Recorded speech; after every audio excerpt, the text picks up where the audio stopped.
All right, let's start with Harlingen, starting off 0-2 and yet to score a touchdown this year. David, but we should have expected some sort of letdown. You cannot reload every year when you lose all your skill players, right? Yeah, you know, losing Randy Bermea, that's a huge loss. Losing Kevin Ledesma, that's a huge loss. Yeah, I mean, you just cannot reload. As deep as Harlingen is, and they got a lot of players, that kind of talent it just comes along every once in a while. Just to kind of give you some historical perspective, I think Edinburgh had some big teams in the 80s. They had a good run there, but they slowly went down, and Mission emerged with the run and shoot, with the Detmers and all that, and then they slowly went down. I think this is kind of the cycle, and this might be the beginning of the end cycle for, in terms of the dominance. Harlingen's going to have a strong program. They're probably going to win that district, but in terms of the dominance that they've had, in terms of being that Valley team that carry the Valley mantle in the playoffs, I don't know. This might be the beginning of the end of that.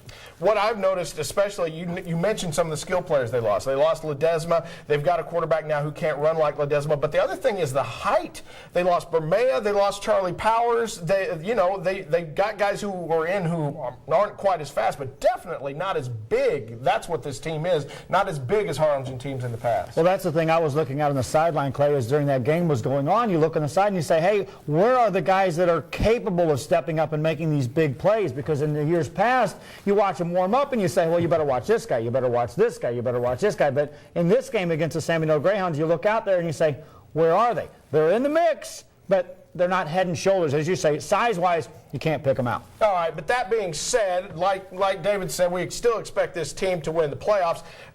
Rivera at Harlingen, do the Cardinals all of a sudden get better with a 0-2 team? Well, you know, you think a team that hadn't scored a touchdown this year would be an underdog. But I think Harlingen should win this game, and Rivera might, you know, it may not be the game that they don't want to face Harlingen right now. I don't think. No, I don't think any team does. So there's our picks there. David's got Harlingen. What about you, Joe? Well, I'm going to pick the Harlingen Cardinals as well, and since we're doing predictions, I'm going to say Harlingen will be 8-2 after 10 games this season. So watch out, Los Fresnos and Harlingen South. They'll come after me, but 8-2 Cardinals. They're going to win from here. Yeah, and I've got it 3 for 3 with Harlingen winning as well.